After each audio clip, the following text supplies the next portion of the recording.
유언장을 쓰라고 권하면 많은 분들이 고작 집 한 채 갖고 있는데 뭐 유언장을 쓸 일이 있습니까? 이렇게 얘기합니다. 분쟁을 부추기는 무책임한 말씀입니다. 상속 분쟁, 더는 남 얘기가 아닙니다. 사망자는 빠르게 늘어나고 있고 가족 형태도 복잡해졌습니다.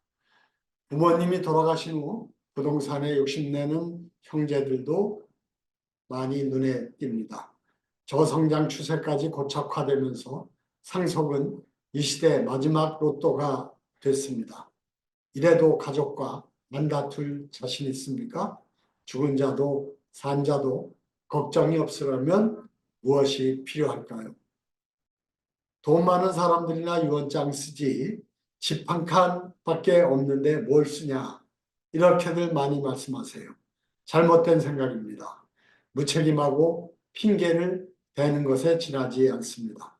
서울 아파트 가격이 10억을 넘어가는데 유언장을 안 쓰면 자녀 간 상속 다툼을 부추기는 꼴밖에 안 됩니다.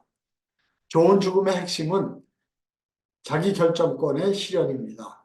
죽음을 앞두고 중요한 선택들을 계속 미루다 보면 임종 순간은 의사가, 장례는 극도로 상업화된 장례업자가, 유산은 법과 자녀들이 결정한다는 것입니다. 이 과정에서 인간의 존엄은 사라지고 품격보단 다툼과 분쟁이 발생하게 됩니다. 내 삶의 마지막 과제들을 내 자신이 결정하고 떠나야 모두가 행복해질 수 있습니다. 주위에도 보면 유언장을 쓴 사람들이 거의 없습니다. 돈 많은 분들에게 물어봐도 유언장을 쓴 사람을 발견하기는 쉽지 않습니다.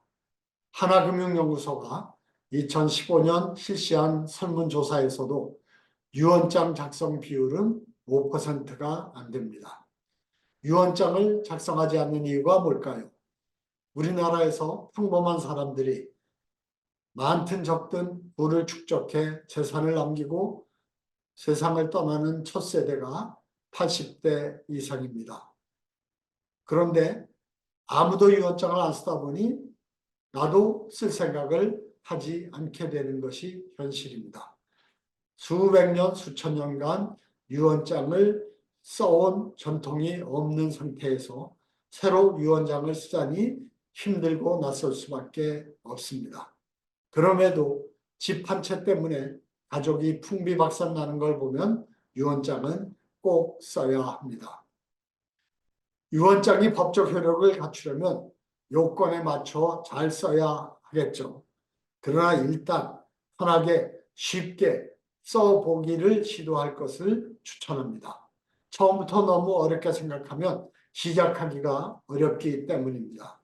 특히 법적으로 노인으로 분류되는 65세가 되거나 삶의 변화가 크게 생기는 은퇴 시점에 맞춰 써볼 것을 권고합니다.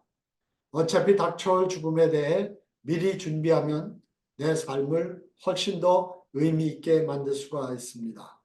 유언장이라는 게 어마어마한 노력이나 준비가 필요한 게 아니기 때문에 우선 써보고 고쳐 나가는 게 좋은 방법인 것 같습니다.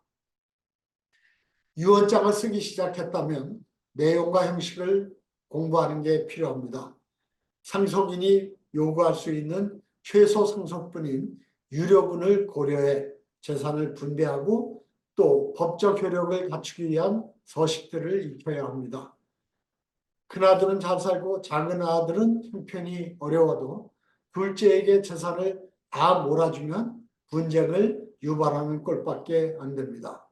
아들이 둘이라면 유료분인 4분의 1은 잘 살든 못 살든 아들 각각에게 주어야 합니다.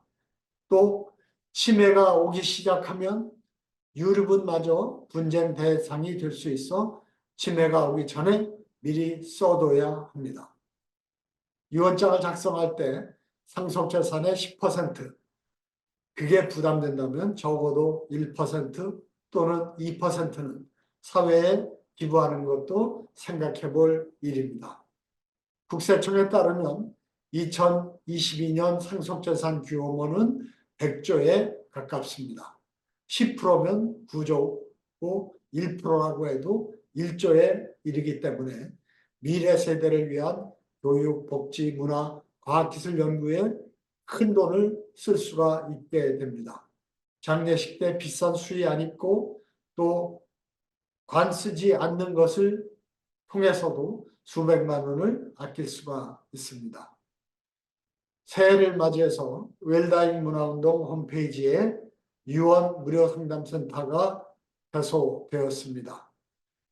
소순루 한국후견협회 회장 등 16분의 전문 변호사가 카카오톡 오픈 채팅방을 통해 편하게 유언장과 관련된 상담을 해드리고 있습니다. 변호사 사무실을 찾아가서 유언장에 대해 상담하는 게 많은 분들이 부담을 느끼실 것입니다. 그래서 부담 없이 쉽게 상담할 수 있도록 유언 무료 상담센터가 개소된 것입니다. 많이 이용하시고 홍보해 주시기 당부드리겠습니다.